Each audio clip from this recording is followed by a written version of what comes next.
सबको इंतज़ार था भारत और यूके के एक ट्रेड एग्रीमेंट का जो कि हो चुका है। नमस्कार, वेलकम टू जियोपॉलिटिक्स। तो जैसा कि आप सबको पता होगा, हम सुनते थे, अक्सर सुनते थे कि एक ट्रेड डील होने वाला है यूके और भारत के बीच में, एक ट्रेड एग्रीमेंट होने वाला है यूके और भारत के बीच में जिससे इंडिया को काफ़ी बेनिफिट होगा। और ये हम ऋषि सुनक जब यूके के पीएम हुआ करते थे, तब से सुनते आ रहे थे। हालाँकि आपको पता होगा भारत के प्रधानमंत्री नरेंद्र मोदी अभी यूके के दौरे पे हैं और जहाँ पे उन्होंने यूके के प्राइम मिनिस्टर स्टारमर के साथ मिलकर एक ट्रेड डील साइन कर लिया है। जी हाँ, इस ट्रेड डील में सबसे बढ़िया बात ये है कि दोनों ही कंट्रीज़ को एक दूसरे की ह्यूज मार्केट का एक्सेस मिलेगा, जहाँ पे इंडिया को सबसे बड़ा फ़ायदा ये है कि इंडिया एक एग्रीकल्चरल इकोनॉमी है और ये अपने एग्रीकल्चर प्रोडक्ट्स जैसे कि एग्रीकल्चर से ये टेक्सटाइल जो बैम्बू टेक्सटाइल होता है, उसे भी ये इम्पोर्ट करेगा वहाँ पे। फूड ग्रेन्स, बासमती राइस, इन सब में बूस्ट मिलेगा। हालाँकि इस डील की सबसे बढ़िया बात ये है कि दोनों ने कंट्रीज़ ने एग्री किया है एनुअली $3 बिलियन के ट्रेड पे। जी हाँ, ऐसे तो ये काफ़ी बड़ा नंबर है, लेकिन ये नंबर काफ़ी ही रियलिस्टिक भी दिखता है क्योंकि अभी भी ये चाहे तो इतना कभी भी कर सकते हैं। और यूके के प्राइम मिनिस्टर स्टारमर ने एक वीडियो भी डाला है, जिसको आप सुन सकते हैं। आप पहले उनका ये वीडियो देखिए। Look, and we both know this is the biggest and most economically significant trade deal that the UK has made since leaving the EU. And I think I can say that it's one of the most comprehensive deals that India has ever done. So thank you, Prime Minister, for your leadership and for your pragmatism. And I'd like to thank everybody who's worked so hard to get this deal over the line.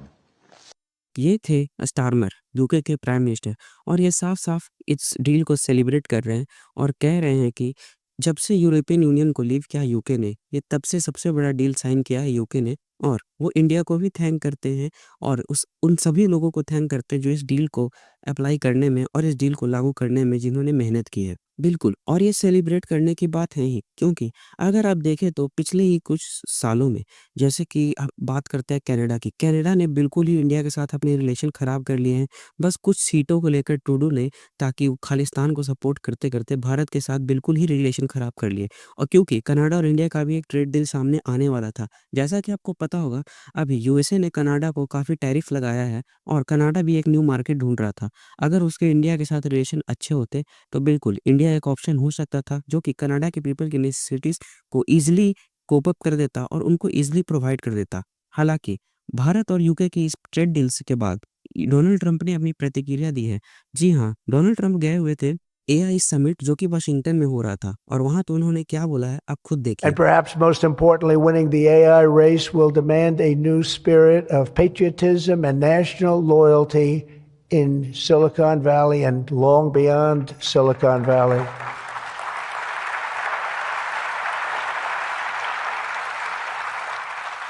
For too long, much of our tech industry pursued a radical globalism that left millions of Americans feeling distrustful and betrayed. And you know that. Everybody knows that. Everybody in this room certainly does. Many of our largest tech companies have reaped the blessings of American freedom while building their factories in China, hiring workers in India, and slashing profits in Ireland. You know that. All the while dismissing and even censoring their fellow citizens right here at home. Under President Trump, those days are over. We need U.S. technology companies to be all in for America. We want you to put America first. You have to do that. That's all we ask. That's all we ask. ये थे Donald Trump और ये बोल रहे थे AI summit Washington में, जो कि वाशिंगटन में हुआ था। हालाँकि यहाँ पे साफ-साफ इंडिया को अटैक करते दिख रहे हैं और चाइना को अटैक करते दिख रहे हैं।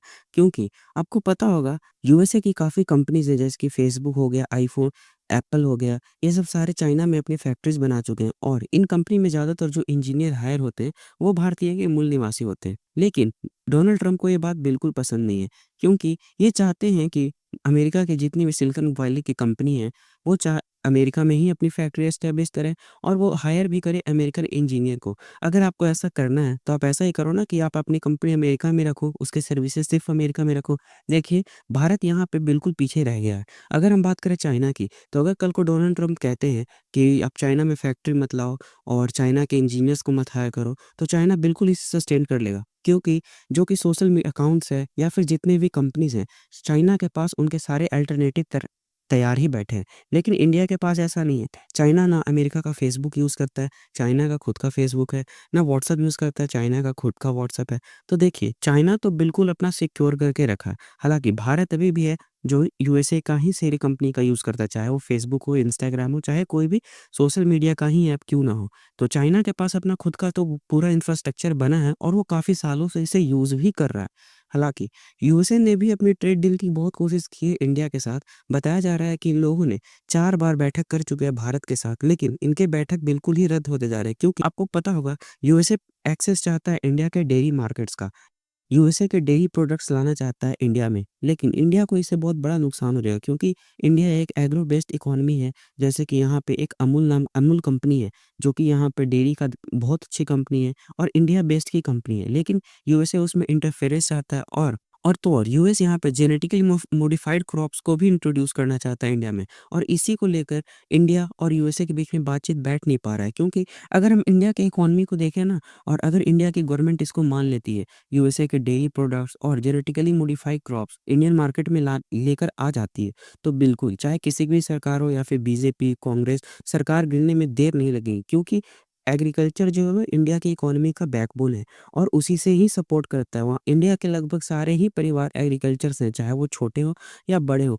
हर किसी के पास अपने खेत और खलिहान छोटे से हैं ही। और यूएसए ने अभी हाल ही में फिलीपींस के साथ भी एक ट्रेड डील साइन किया और जापान के साथ भी ट्रेड डील साइन किया। हालाँकि चलिए मैं बताता हूँ आपको जापान के ट्रेड डील। जापान के ट्रेड डील में यूएसए ने ऐसा बताया है कि जापान यूएस इन्वेस्ट करने वाला है यूएसए की इकोनॉमी में $550 बिलियन, लेकिन इससे जो प्रॉफिट होगा उसका 90% यूएसए रखेगा। अब पता नहीं इन्होंने ये डील कैसे साइन कर लिया है जापान ने।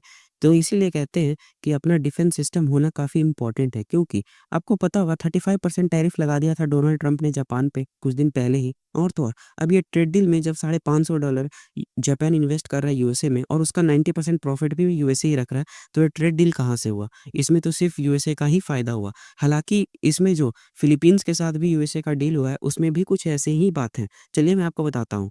यूएसए ने फिलीपींस में अगर यूएसए का कोई प्रोडक्ट भेजता है तो उसपे 0% टैरिफ लगेगा। लेकिन अगर फिलीपींस को यूएसए में अपना फिलीपींस का प्रोडक्ट भेजता है तो उसमें 90% टैरिफ लगेगा।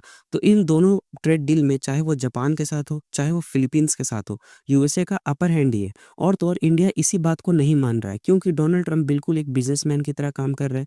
ये चाहते हैं कि हर एक ट्रेड डील में सिर्फ़ और सिर्फ़ यूएसए का ही बेनिफिट हो। ये किसी और कंट्रीज़ को बेनिफिट देना चाह नहीं रहे, और इसी वजह से इंडिया और यूएसए का ट्रेड डील बिल्कुल ही ठप पड़ा है। और तो और इसमें लगभग 5 बैठक हो चुकी है, 4 बैठक हो चुके हैं, लेकिन ये बात आगे बढ़ नहीं रही है। तो इसमें तो अभी और भी अपडेट्स होना बाकी है। जैसे ही कोई अपडेट्स होता है मैं आपके लिए अपडेटेड वीडियोज़ लाऊँगा, और आप चैनल को सब्सक्राइब कर सकते हैं और लाइक भी कर सकते हैं। Thank you.